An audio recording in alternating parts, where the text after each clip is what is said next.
At 8:12 a.m., Maren Kessler watched the elevator mirror lie to her. It reflected a woman who looked composed. Hair pinned, coat buttoned, laptop held like a shield. But inside her chest, her heart wasn't beating. It was knocking, like it wanted out. The lobby of Luminara Health felt like a meditation app, made real white stone, soft lighting, water trickling somewhere behind the walls. The receptionist didn't smile like a person. She smiled like a brand. "Welcome back," the woman said, like Maren Kessler had ever truly belonged here. Maren Kessler nodded once and kept walking. Her heels didn't click.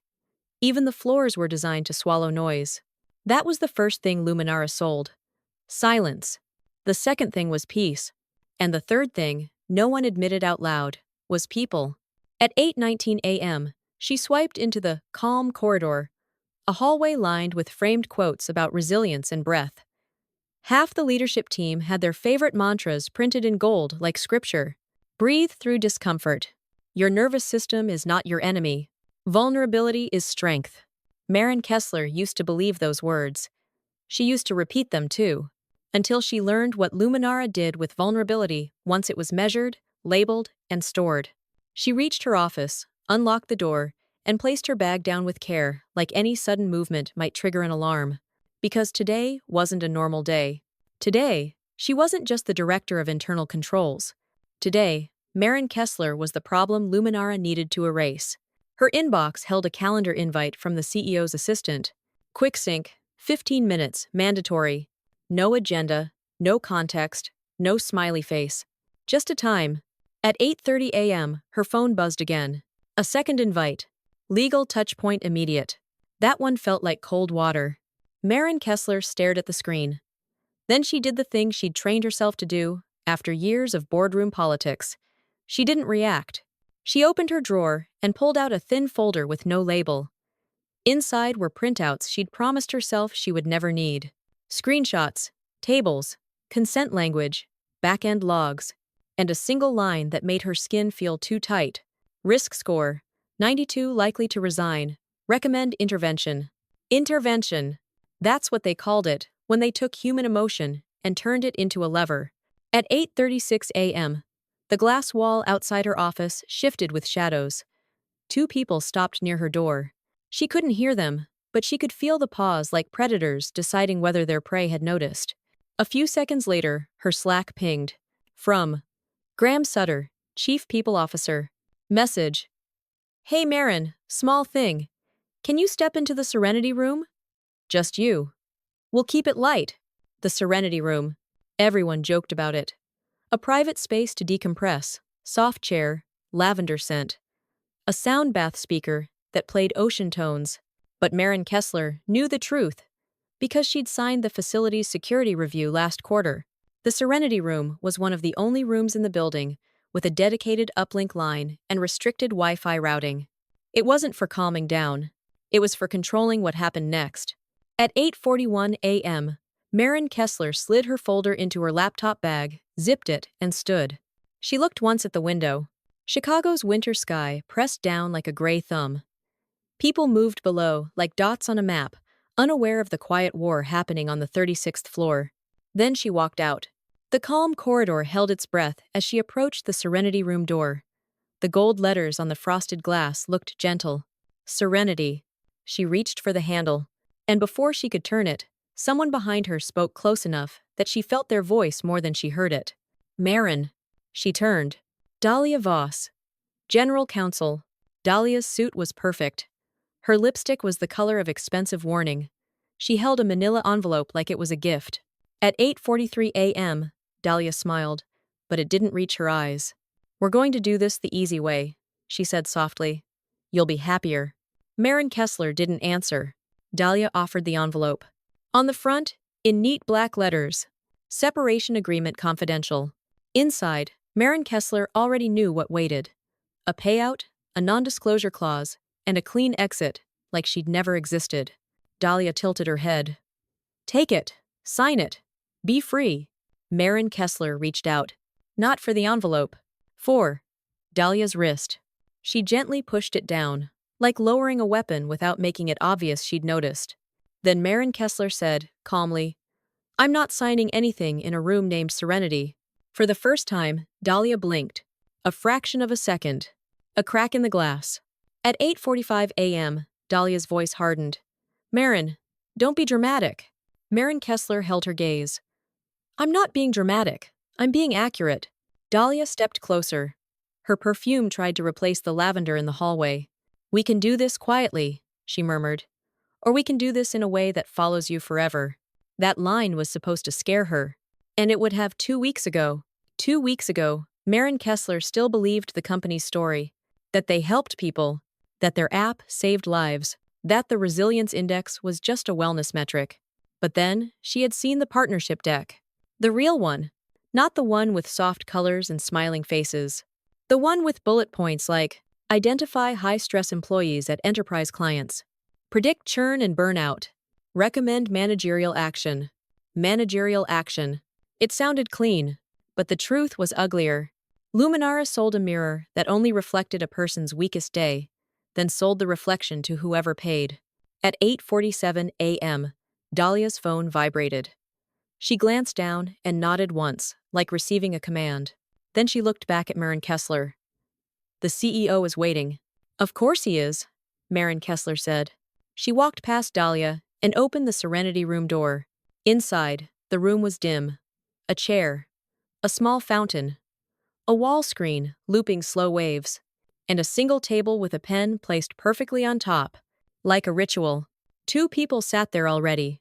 Graham Sutter, smiling too brightly, and Preston Vale, CEO of Luminara Health, wearing the kind of calm that only men with power can afford. At 8:49 a.m., Preston gestured to the chair. Marin, sit. Let's talk like adults. Maureen Kessler sat. The chair was soft enough to make her body relax against her will. The air smelled like surrender. Preston folded his hands. You've been working hard. We appreciate your integrity. Integrity. He said it like it was a compliment. Like it wasn't the reason he was about to crush her. Graham leaned forward, voice honeyed. We're a family here. Marin Kessler didn't blink. Families don't score each other's pain. Silence. The fountain bubbled, louder than it should have been. At 8:51 a.m., Preston's calm finally shifted. Just slightly. You're intelligent, he said. Which is why you understand what's happening. You saw things you shouldn't have seen. Marin Kessler spoke with a steadiness she didn't feel. I saw what you built. And I saw what you sold. Preston exhaled. We sell outcomes. You sell people, Marin Kessler corrected. Graham's smile tightened. Marin, no one wants to hurt you. But you're forcing our hand. There it was. The velvet threat. At 8:53 a.m., Preston slid a paper across the table. A single page. At the top, performance concerns. Under it, a list of manufactured sins. Insubordination, confidentiality breach, cultural misalignment. Cultural misalignment. That was their favorite phrase for, she knows too much.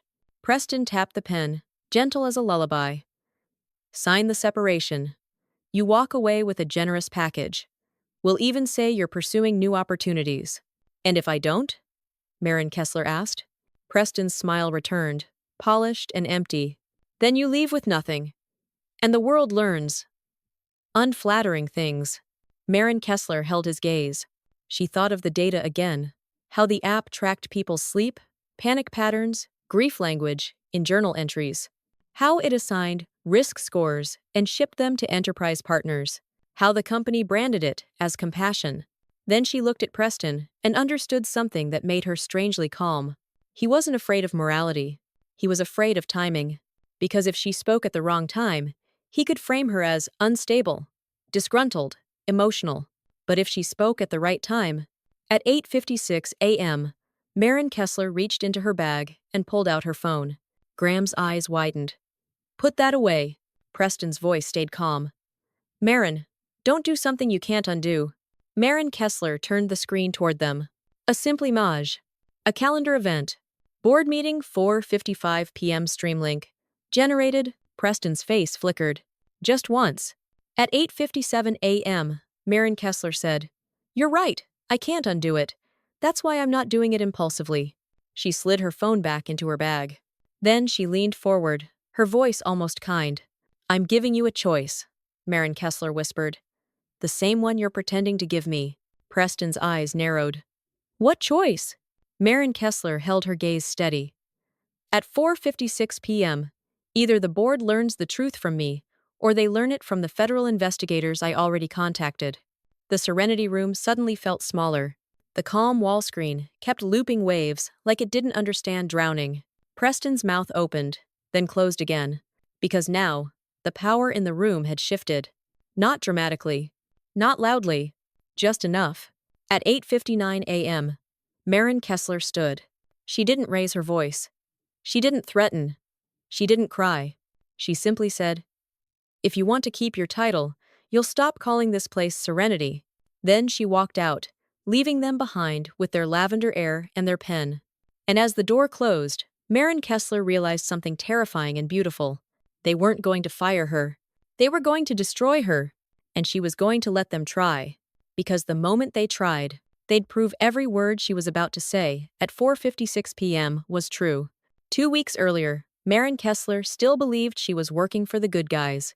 She believed the posters in the calm corridor. She believed the breathwork sessions were more than corporate theater. She believed the app was helping people sleep, grieve, heal. She believed it because she wanted to. And because wanting to believe is sometimes the most dangerous thing a smart person can do. At 6:07 a.m., Marin Kessler woke up before her alarm. Not because she was disciplined, but because her mind had started keeping time without asking permission. Chicago winter pressed against the windows like a patient debt. She lay still, listening to the building hum. Her phone buzzed once. A notification from Luminara's own app. Good morning, Marin. Your sleep quality. 71. Consider a calming exercise. She stared at it for a moment, then laughed under her breath. Because even in her apartment, alone, the company's voice still followed her. She sat up, dragged a hand over her face, and tried to picture her day like a smooth line. Audit committee at mid-morning. Vendor review after lunch. A quiet evening where she'd read something normal, like a novel, and remember what a life felt like outside a corporate ecosystem. At 6:19 a.m., she made coffee and watched the first pale light touch the skyline. The city looked clean from a distance, like nothing ugly could happen in it. Her laptop sat on the kitchen table, closed, waiting. She didn't open it yet. Instead, she opened her personal journal paper, not digital, and wrote one sentence she'd been trying to live by. Clarity is kindness. Then she paused, and added another, especially when it costs you. At 7:04 a.m., she was on the train, her coat collar up, her reflection shaking in the window with every turn. Across from her, a teenager watched videos with the volume too loud. A woman in a nurse's uniform slept sitting up, chin tucked, hands folded like prayer. Chicago didn't look like peace. It looked like survival. Luminara promised it could fix that. At 7:42 a.m., she walked into the building and felt her shoulders lower automatically, like the air was designed to train obedience. The lobby greeted her with warmth that wasn't human. The water feature whispered its rehearsed comfort. She swiped in, took the elevator, and prepared to spend another day quietly protecting a company that claimed it protected everyone else. She didn't know she was walking into the beginning of the end. The first crack appeared in a place that seemed harmless.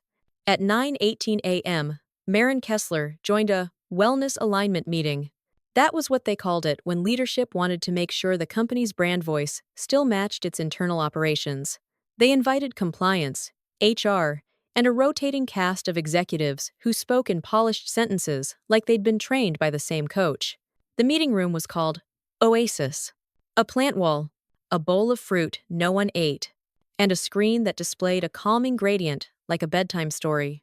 Graham Sutter, the chief people officer, stood at the head of the table with the posture of a man who'd never been told no.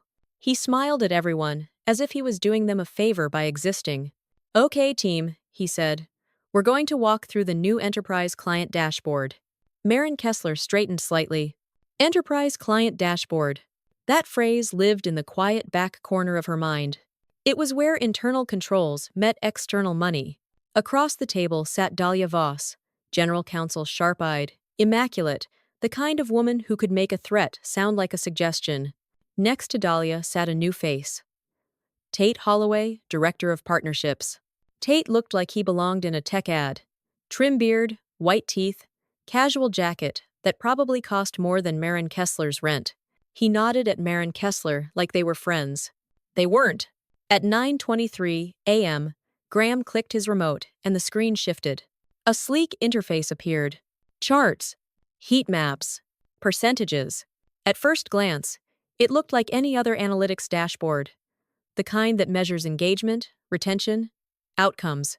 But then, Marin Kessler saw the labels. Stress index, resilience score, emotional volatility, churn risk. She frowned. Churn risk for what? Tate answered quickly, voice easy. Employee churn, turnover probability. Her throat tightened just a fraction. This was supposed to be a mental health app, not a predictive model for which human beings were about to break. At 9:26 a.m., Graham smiled wider. The beauty is, we're not just measuring. We're recommending action. He clicked again. A panel opened on the right side of the screen. Recommended intervention. Under it, a list of suggestions. Schedule manager check-in. Offer retention bonus. Shift workload. Reassign to low-intensity team. Begin performance documentation. That last one sat there like a blade on a velvet pillow. Begin performance documentation. In the room, no one flinched, which meant they had already practiced not flinching. Marin Kessler leaned forward. Is this for internal use? Dahlia's gaze slid to her. Calm. Cold. This is for enterprise clients. It's part of the value proposition. Marin felt the room tilt in her stomach. Wait, she said slowly. You're giving companies a tool to predict employee mental health crises. Tate's smile didn't change. We're giving them a tool to support their workforce. Support, Marin Kessler repeated, tasting the word like it might be rotten. Graham nodded. Exactly. It's compassion with structure. At 9:29 a.m., Marin Kessler asked the question that made the air go still. What data are you using to generate these scores? The silence was small, but real. Tate glanced at Graham. Graham glanced at Dahlia. And Dahlia answered, smoothly, like she'd rehearsed it in front of a mirror. Only consented user data. Marin Kessler didn't let it go. What kind of data? Dahlia's smile sharpened. Sleep patterns, self-reported mood, usage frequency. Marin waited. Dahlia added, like an afterthought. Optional journaling. Optional journaling. Marin Kessler felt a pulse behind her eyes. Because journaling wasn't optional once you knew how the product nudged. Once you knew how it rewarded vulnerability with badges. Once you knew how it framed disclosure as healing. She looked at the dashboard again. The heat map wasn't a map of wellness. It was a map of weakness. At 9:34 a.m., Graham clapped his hands lightly. Okay. Any other questions? Marin Kessler raised her hand slightly. Not like a student, but like a surgeon asking for a scalpel. How do you ensure the enterprise client can't use this to discriminate? Tate laughed softly, as if she'd told a cute joke. They're not supposed to. Not supposed to. Marin held his gaze. That's not an answer. Dahlia spoke, voice silky. We're covered contractually. Contractually. Marin Kessler wrote a note on her pad in neat capital letters. Contracts do not stop human nature.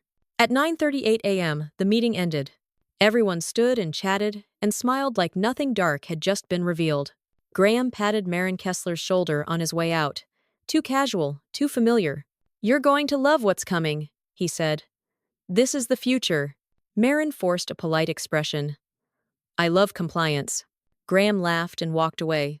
And when he was gone, Marin Kessler remained seated for a moment, staring at the empty screen. Because the screen had shown her something she couldn't unsee. They weren't tracking wellness. They were tracking leverage. At 10:11 a.m., Marin Kessler returned to her office and closed the door. She didn't open her work email. She opened the internal controls repository. Her job existed in the places people forgot to look. Audit logs, access permissions, vendor contracts, data retention policy. The bones of the company. And bones always told the truth. At 10:17 a.m., she searched one term. Intervention. Dozens of documents appeared. She clicked the most recent one. A product requirements file. Halfway down. A section titled, Client-Facing Features. Phase 3. She scrolled. Her stomach tightened. Because the bullet points weren't subtle.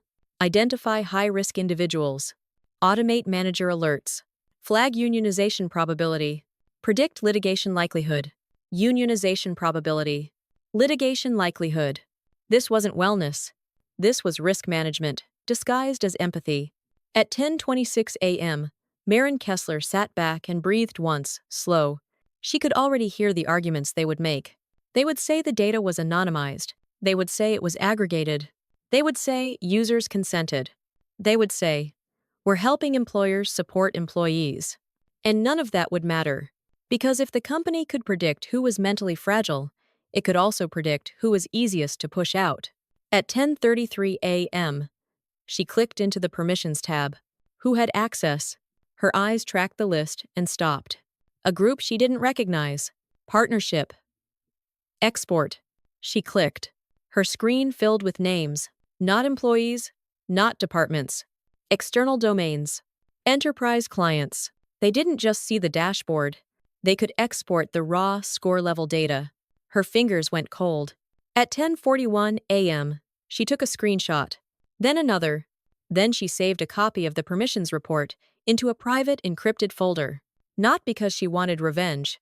Because she understood the first rule of truth inside a powerful system. If you don't hold proof, you don't hold reality. At 11:06 a.m., a knock came at her door. She didn't flinch, but her spine tightened anyway. Maren? A voice. Soft, female, hesitant. She stood and opened the door. A young woman hovered in the hallway.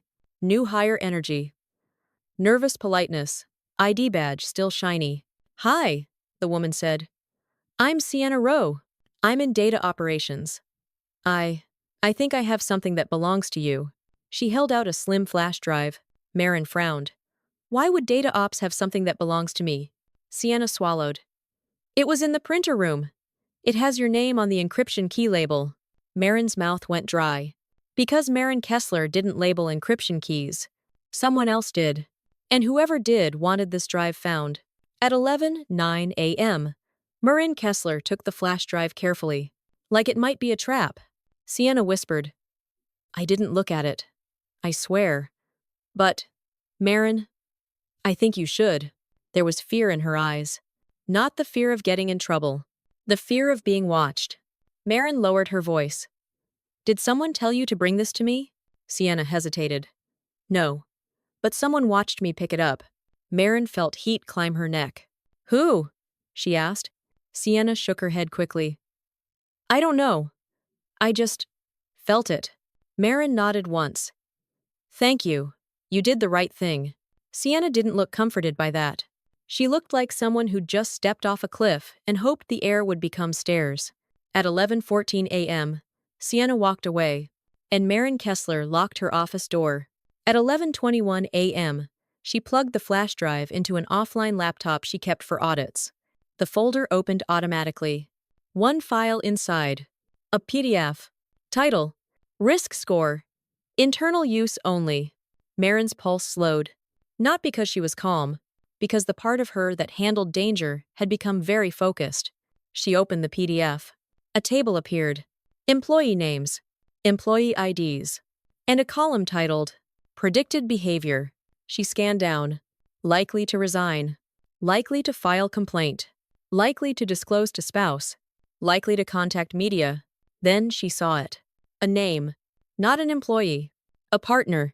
A client-side manager. Someone at one of Luminara's enterprise customers. Meaning, Luminara wasn't only scoring their users. They were scoring people who didn't even know they were being watched.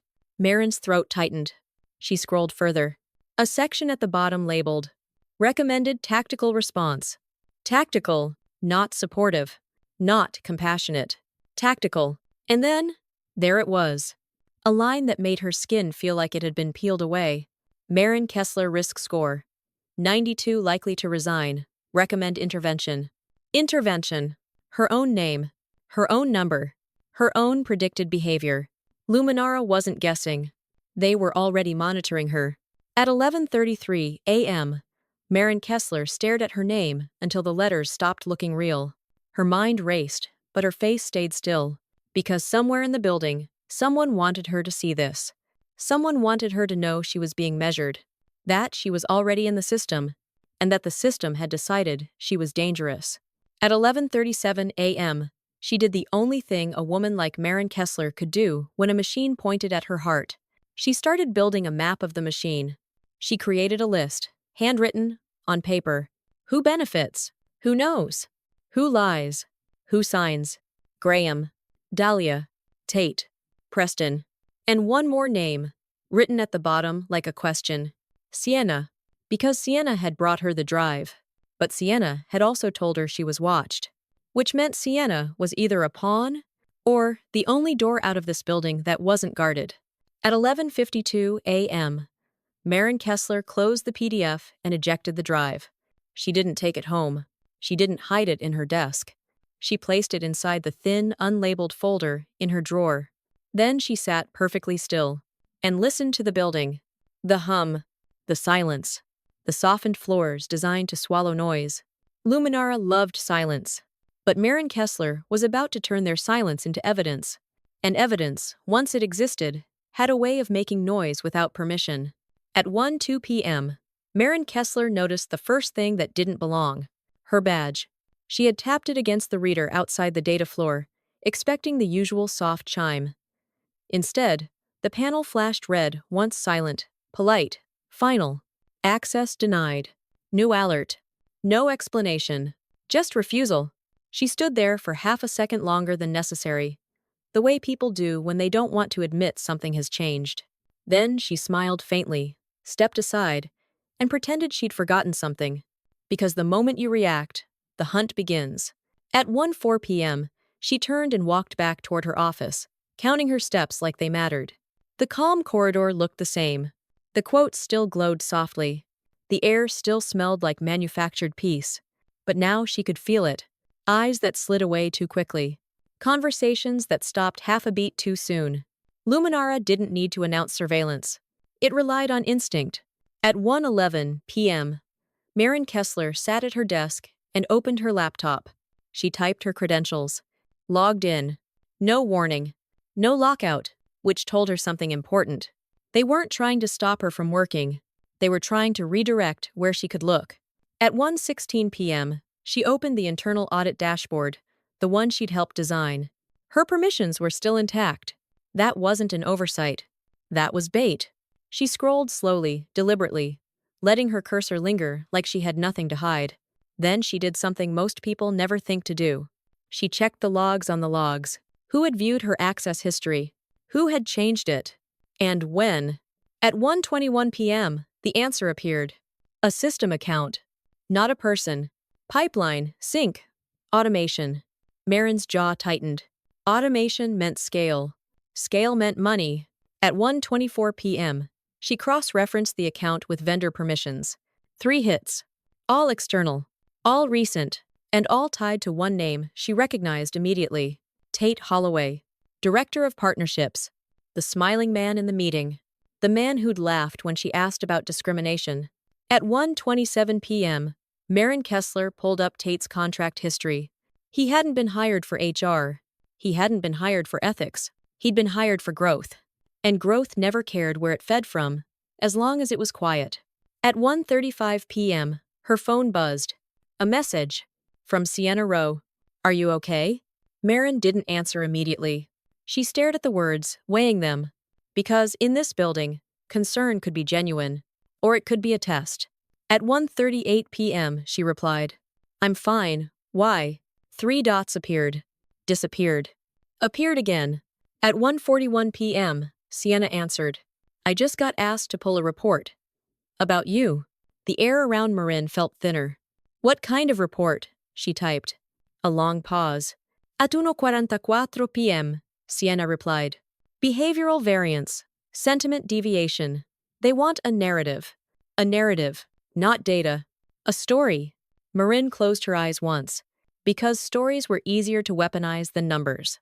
At 1:46 p.m., she typed carefully. Who asked? Sienna's response came faster this time. Graham. And legal was CC'd. Of course they were. At 1:49 p.m., Maren stood and walked to the window. Below her, the city moved with its usual indifference. People crossing streets. Cars braking too late. Lives continuing. She realized something then, with a clarity that felt almost peaceful. They weren't trying to fire her. They were trying to define her, to write the story before she could. At 1:52 p.m., she turned back to her desk and opened a new document. Not on the company system. On her offline laptop. She titled it simply, Export Map. Then she began. At 2:03 p.m., Maren Kessler traced the pipeline. From the app, to the internal scoring engine, to the partnership export node. Each step clean. Each step justified by language. Optimization. Risk mitigation. Proactive support. But the endpoint told the truth. The data didn't stop at enterprise dashboards. It moved again. To insurers. To recruitment firms. To strategic advisory partners. At 2:11 p.m., she found the clause. Buried. Legal. Elegant. Derivative insights may be shared with approved third parties. Derivative insights. A phrase designed to sound harmless. A phrase that meant, we can say whatever we want about you, as long as we don't show the raw diary you wrote at 2 a.m. when you couldn't breathe. Maren's fingers trembled once, then steadied, because anger was loud, and she needed quiet. At 2:18 p.m., she copied the clause into her folder. Then the permission table. Then the export schedule. She didn't rush. She didn't panic. She worked like a woman who understood that the clock wasn't her enemy. Fear was. At 2:27 p.m., someone knocked on her door. Not gently. Not aggressively. Precisely 3 times.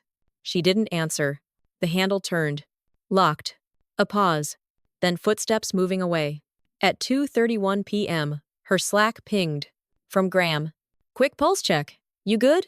She smiled faintly. Typed back. All good. Deep in controls review. A lie. But a useful one. At 2:34 p.m., she received a calendar update. Check-in behavioral alignment.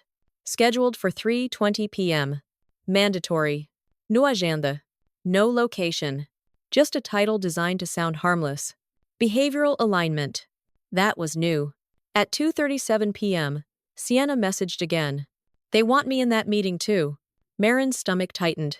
They're asking me to explain how your pattern has shifted. Pattern. Not behavior. Not actions. Pattern. At 2:39 p.m., Maren typed one sentence. Do not speculate. Only answer what is provable. Sienna responded almost instantly. I'm scared. Maren didn't sugarcoat. So am I. Then she added, but fear is data. Don't give them more than they already have. At 2:44 p.m., Marin saved her work and shut the offline laptop. She placed it back into her bag. Then she did something that surprised even her. She deleted nothing, because deletion looked like guilt, and guilt was the story they wanted. At 3:18 p.m., Maren Kessler walked toward the meeting room. Not the Serenity Room this time.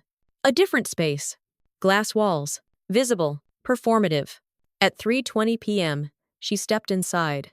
Graham sat at the head of the table. Dahlia beside him. Tate across. And Sienna, small, pale, rigid, sat nearest the door. Maren took the seat beside her. Graham smiled. This isn't disciplinary. It always started that way. We just want to understand what's changed, he continued. Your engagement. Your tone. Maren folded her hands. My tone? Dahlia leaned forward. You've been intense. Intense. A word often used when a woman refuses to be vague. At 3:23 p.m., Tate chimed in. Some people thrive in ambiguity. Others struggle. Marin looked at him. Is that an official metric? A flicker crossed his face. Gone in an instant. Graham cleared his throat. Sienna, you've been observing Marin's outputs. Any thoughts? The room went still. Sienna swallowed. Her hands shook. Then she straightened. At 3:24 p.m., she spoke. Maren's work quality hasn't changed. Her conclusions are consistent with the data. Graham's smile tightened. Dahlia interjected. And her demeanor? Sienna paused, then said carefully. She asks precise questions. Maren felt something loosen in her chest. Precision was not pathology. At 3:26 p.m., Graham nodded slowly. Thank you, Sienna.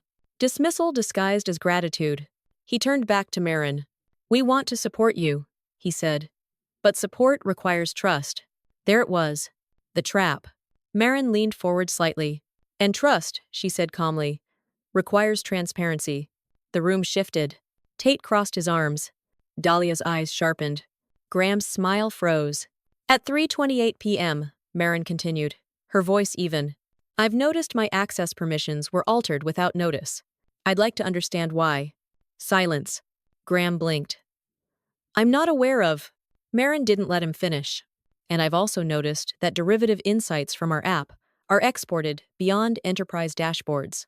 Tate's jaw tightened. Dahlia's pen stopped moving. At 3:29 p.m., Marin added, softly, including to entities not disclosed in our user-facing consent language. The word consent landed like a dropped glass. Graham laughed too quickly. You're misinterpreting technical nuance. Marin nodded. Then it should be easy to explain. At 3:31 p.m., Dahlia leaned back. We'll take this offline. That was the line that meant you've gone too far. Marin smiled faintly. Of course, she said. I've already documented it. The room went cold. Sienna's breath caught. Tate stood abruptly. This is inappropriate. Marin looked at him. No, she said. What's inappropriate is calling it wellness. At 3:34 p.m., Graham closed his notebook with a soft click. Marin, he said carefully. I think you should take the rest of the day. There it was. The first visible move. Marin stood. So did Sienna, without thinking. Marin placed a gentle hand on Sienna's arm. Then she looked around the table. This isn't over, Marin Kessler said. It's just documented. And she walked out. At 3:41 p.m., back in her office, Marin felt it. The shift. The building wasn't just watching her anymore. It was preparing. She packed her bag slowly, deliberately. She didn't take the offline laptop. She didn't take the flash drive. She left them exactly where they were. Because tonight, they wouldn't come for her evidence. They would come for her reputation. And tomorrow, the story would begin circulating. That she was unstable, paranoid, too emotional to be objective. They would say she needed help. And they would mean silence. At 3:49 p.m., Marin sent one email. Not to legal. Not to HR. To the board's shared inbox. Subject line. Question re. Enterprise data ethics for Friday's agenda. No accusations. No attachments. Just a question. Because questions couldn't be fired. And because by 4:56 p.m., questions were going to become answers. At 6:14 p.m., Marin Kessler felt the story shift. Not because someone told her. Because the building stopped pretending. She had already left the office when her phone buzzed once. Then twice. Then kept buzzing, like a nervous system stuck on alert. Slack notifications. Muted channels coming alive. Her name appearing where it didn't belong. She didn't open them yet. She walked the 2 blocks to the train, the cold needling her cheeks, and waited until she was seated before she looked. At 6:21 p.m., she opened the first message. From a mid-level manager she barely knew. Hey, just checking in. Hope you're okay. Okay. That word again. She opened another. Didn't realize things were that intense for you. Another. Heard you're under a lot of pressure. Take care of yourself. No one asked what happened. No one asked if it was true. They asked if she was okay. Which meant the narrative had already started circulating. At 6:27 p.m., Marin Kessler leaned her head back against the train window and closed her eyes. This was the part they didn't teach you.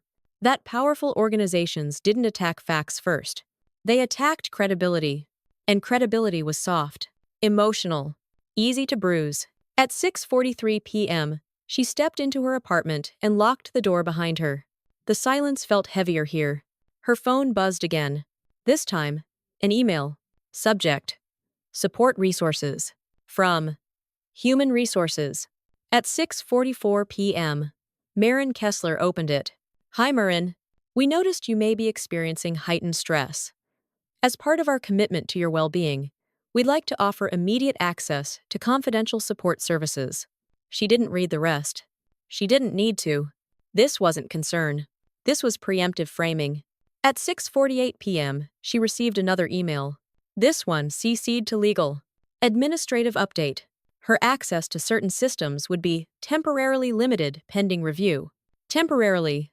Pending review. Neutral words. Sharp edges. At 6:51 p.m., Maren Kessler placed her phone face down on the table and stood in the kitchen, hands braced on the counter. She breathed in, then out. She didn't cry. Not yet. Because tears would come later, when they couldn't be used against her. The real blow came from a place she hadn't armored. At 7:09 p.m., her sister called. "Hey," her sister said carefully. "I got a weird message today." Marin closed her eyes. "What kind of message?" Her sister hesitated. "Someone from your company said they were concerned. Asked if you'd been struggling." Struggling. The word landed hard. "They asked if you'd been isolating," her sister continued. "If you'd seemed paranoid lately." Paranoid. There it was. At 7:12 p.m., Maren Kessler felt something tear quietly inside her chest. Not because she was ashamed, but because they'd crossed a line that couldn't be uncrossed. "They shouldn't have contacted you," Marin said, her voice steady. "I thought so," her sister replied. "That's why I called." "Maren, are you okay?" Maren swallowed. "I'm being targeted," she said simply. A pause. Then, softly, "By who?" "By a system." But that was too abstract. "By my company," Maren Kessler said. Silence. Her sister exhaled. "That sounds extreme." Extreme. The word stung more than paranoid. At 7:15 p.m., Maren realized the damage wasn't happening in public. It was happening quietly, in living rooms and kitchens and whispered phone calls. They weren't destroying her job. They were eroding her witnesses. At 7:32 p.m., Maren Kessler opened her laptop. The offline one. She didn't review evidence. She reviewed herself. She pulled up an old file. A performance review from 3 years earlier. Consistently calm under pressure. Highly objective. Trusted with sensitive material. She read it slowly.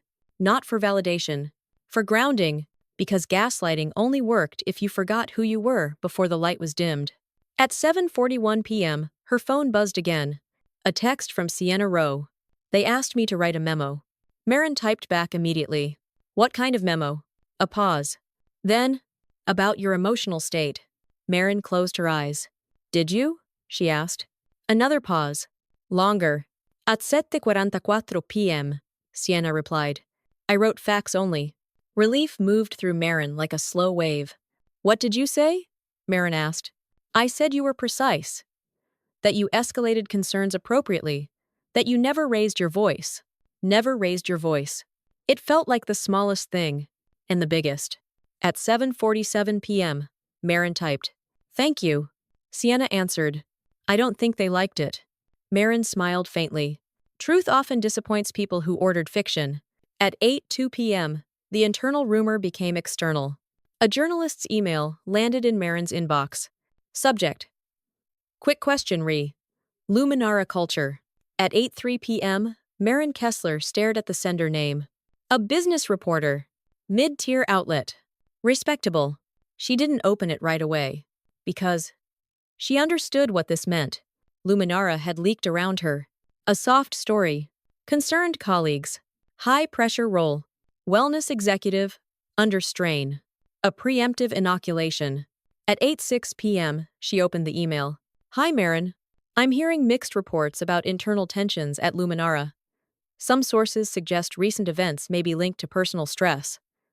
I wanted to give you a chance to comment." Personal stress. There it was again. The invisible hand shaping the narrative. At 8:09 p.m., Maren Kessler closed the laptop. Not because she was afraid. Because it wasn't time. If she spoke now, she'd sound defensive. And defensiveness was exactly what they were building toward.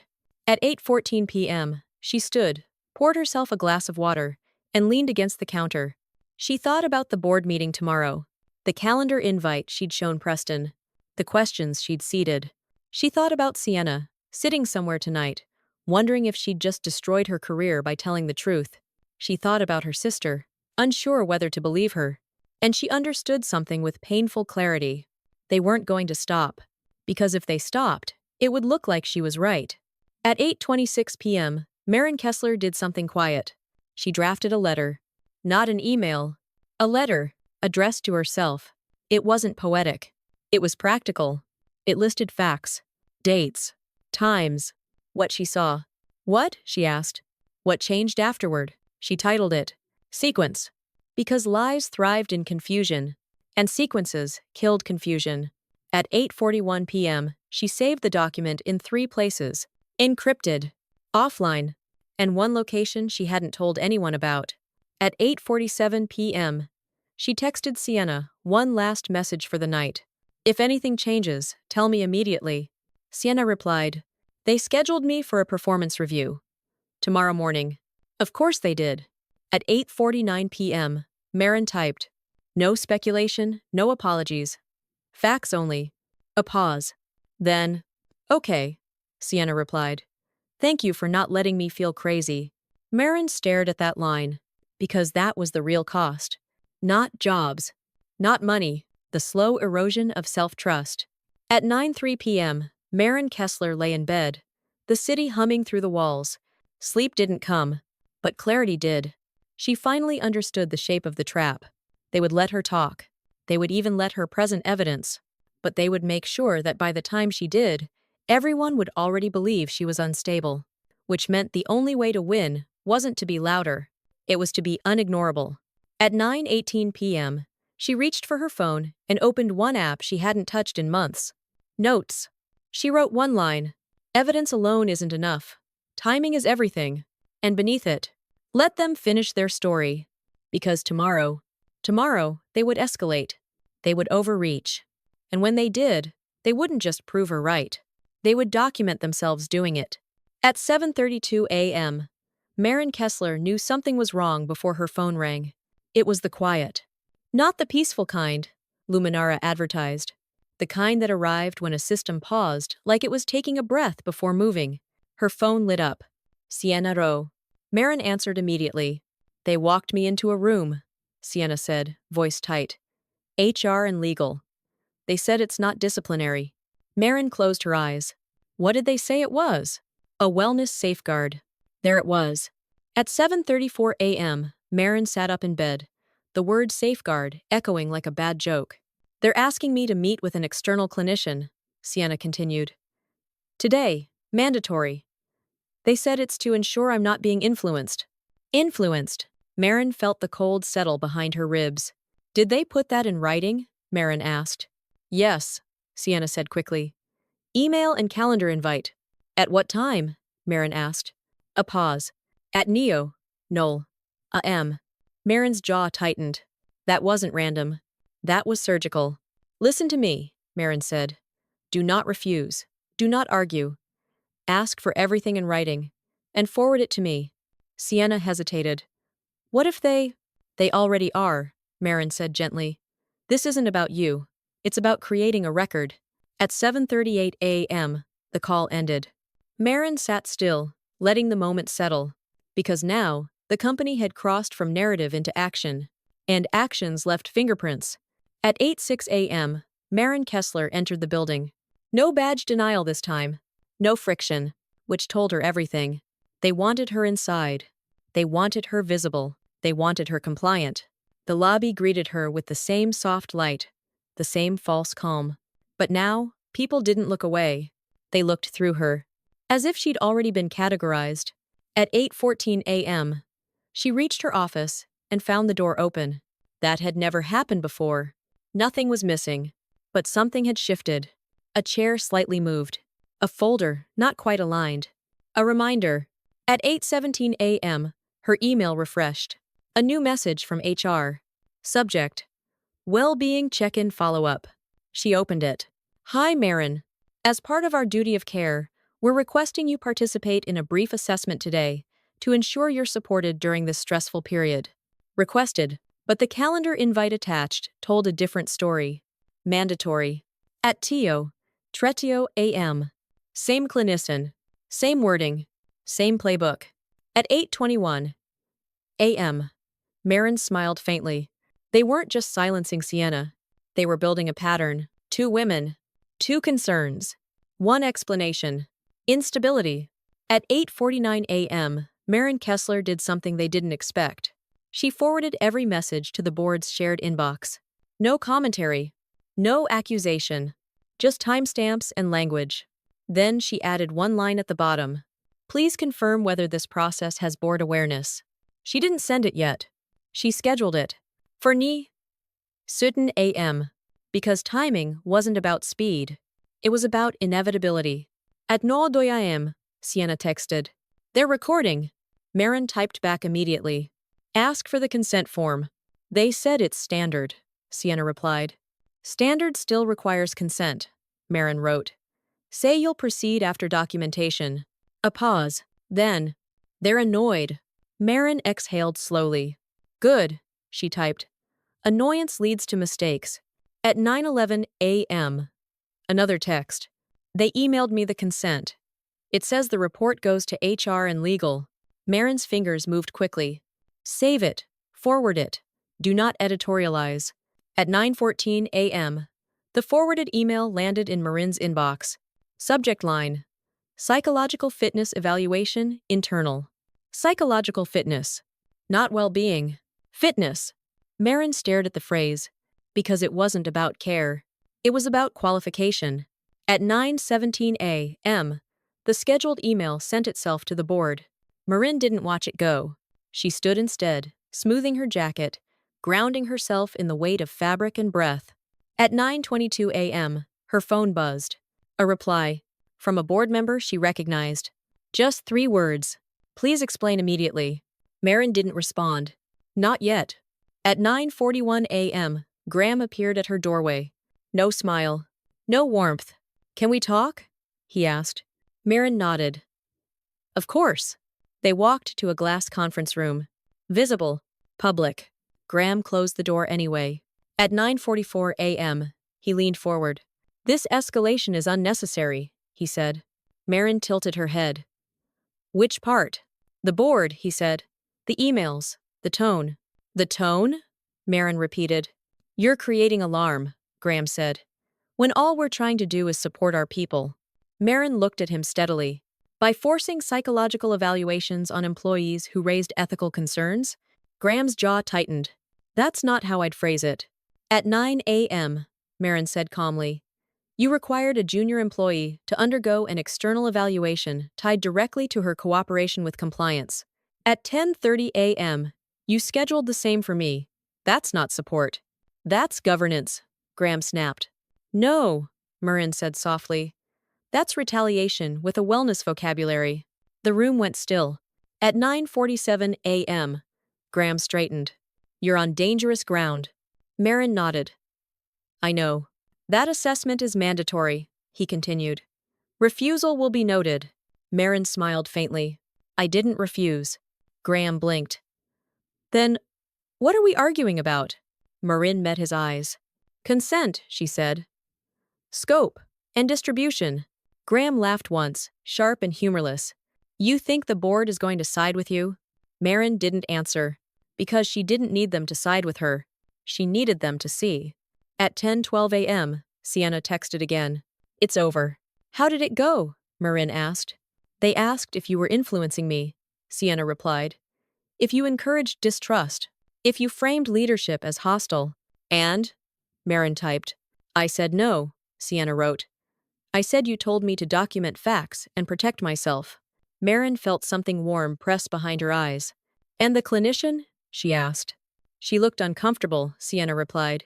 She kept asking why this was connected to performance. Marin closed her eyes. Because discomfort was contagious, and clinicians were mandated reporters. At 10:29 a.m., Marin Kessler sat alone in the same conference room, waiting.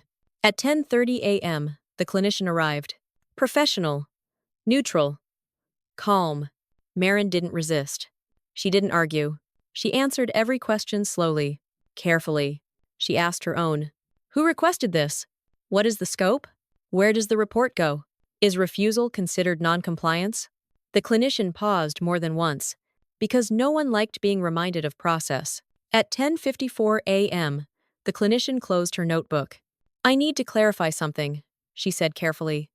This evaluation appears to be triggered by internal dispute, not observed impairment. Marin nodded. That's correct. The clinician exhaled. At 10:56 a.m., she continued. I will note that no clinical findings support concerns raised. Marin said nothing. She didn't thank her. She let the words exist. At 11:12 a.m., Marin returned to her office. Her email refreshed. 3 new messages. From board members. Subject lines varied. Urgent. Clarification needed. Process question. At 11:18 a.m., her phone rang. An unknown number. She answered. Marin, a voice said. Calm. Older. Measured. This is the board chair. Marin stood. Yes, she said. At 11:20 a.m., the chair continued. We were not informed of mandatory psychological evaluations tied to compliance activity. Marin breathed once. I assumed that, she said. A pause. Then, we need you in the meeting this afternoon. Marin closed her eyes. What time? She asked. At 11:22 a.m., the chair said. 4:56 p.m. There it was. The moment. At 11:24 a.m., the call ended. Marin sat down slowly. She didn't feel victorious. She felt precise. Because now, the story wasn't about her emotional state. It was about process abuse. And process abuse didn't care about tone. It cared about records. At 11:31 a.m., Sienna messaged. They just told me my performance review is postponed. Marin smiled. Of course it is, she typed. You're inconvenient now. At 11:34 a.m., Marin opened her folder one last time. Evidence. Sequences. Emails. Permissions. Export maps. Psych evaluation requests. She didn't organize them to attack. She organized them to answer questions. Because at 4:56 p.m., she wouldn't be telling a story. She would be correcting one. And the difference between the two was everything. At 4:41 p.m., Marin Kessler joined the board meeting early. Not to prepare. Not to rehearse. To listen. The virtual room filled slowly. Muted squares. Neutral faces. People who had learned, over years, to look calm while companies burned beneath them. At 4:44 p.m., the board chair appeared. At 4:45 p.m., legal joined external legal, not Dahlia Voss. That mattered. At 4:47 p.m., Preston Vale entered last. CEO posture. Controlled breathing. The calm of a man who believed the room still belonged to him. He nodded once at Marin Kessler. She returned it. No warmth. No fear. At 4:50 p.m., the chair spoke. Thank you for joining on short notice. We'll begin with a review of recent internal actions related to compliance. Preston smiled. Of course. At 4:51 p.m., the chair continued. Before we do Marin, you requested time. Marin Kessler nodded. Yes, I'll be brief. She didn't share her screen. She didn't raise her voice. She didn't accuse. At 4:52 p.m., she began. I'm going to walk through a sequence of events. I won't characterize motives. I'll only state what happened, when it happened, and what documentation exists. The chair nodded once. Preston's smile thinned. At 4:53 p.m., Marin Kessler spoke steadily. On Tuesday, at 9:18 a.m., I attended a meeting where an enterprise dashboard was presented. That dashboard included predictive mental health scores tied to recommended managerial actions. She paused. On Tuesday at 10:41 a.m., I identified that raw score-level data was exportable to third-party partners, including entities not disclosed in user-facing consent language. A murmur moved through the board squares. She continued. On Wednesday at 1:02 p.m., my access to data systems was partially restricted without notice. Preston shifted in his chair. On Thursday at 7:09 p.m., Human Resources contacted my family under the premise of concern. Silence. That one landed. At 4:55 p.m., Marin Kessler reached the hinge. On Friday at 9 a.m., a junior employee, who supported compliance, was required to undergo a mandatory psychological evaluation. On Friday at 10:30 a.m., the same requirement was issued to me. She looked directly into the camera. At no point was the board informed. The chair's jaw tightened. At 4:56 p.m., Marin Kessler stopped talking. She didn't conclude. She didn't summarize. She let the time speak. The board chair inhaled. Preston, he said slowly. Is this accurate? Preston leaned forward. The intent was care. We operate a wellness company. The chair didn't look at him. He looked at the external counsel. Is this standard? The counsel's answer was quiet. No. At 4:58 p.m., Dahlia Voss tried to speak. The chair raised a hand. Not yet. At 4:59 p.m., the chair turned back to Marin Kessler. Do you have documentation? Marin nodded. Yes. She shared her screen. Not a flood. A timeline.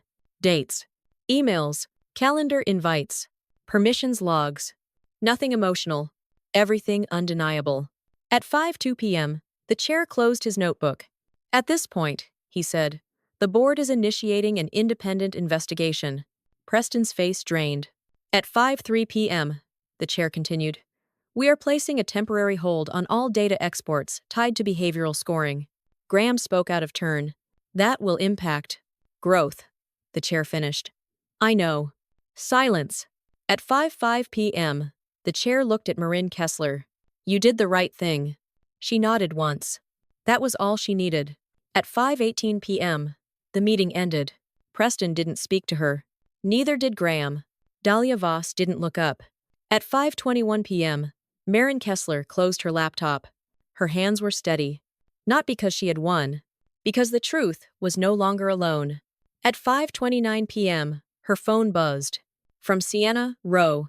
They canceled my review. Marin smiled. Of course they did, she typed. They can't afford patterns anymore.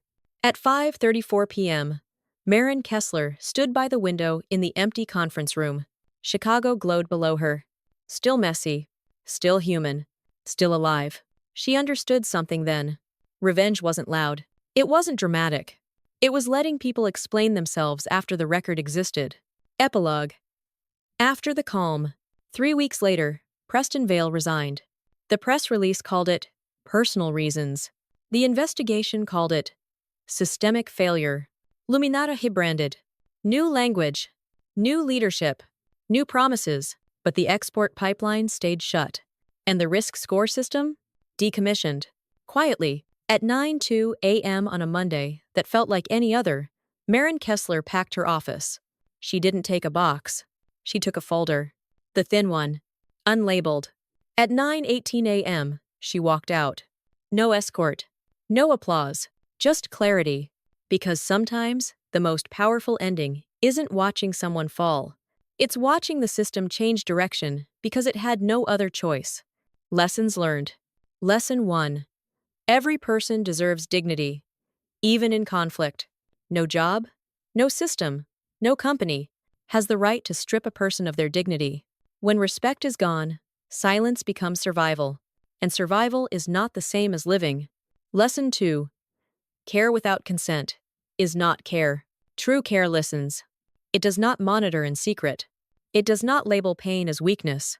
And it never uses someone's inner world as a tool. Lesson 3. Courage can be quiet. Strength doesn't always raise its voice. Sometimes it stands still, tells the truth, and refuses to become cruel just to win. Lesson 4. Integrity means staying human in an inhuman system. It's easy to justify harm with procedures, policies, and good intentions. Integrity is choosing to remain human. When the system forgets how. Lesson 5. Real change protects others, not the ego. Victory isn't about watching someone fall. It's about making sure fewer people are hurt tomorrow. That is the kind of strength that lasts. Closing line. Sometimes, the bravest thing you can do is leave a place with your values still intact.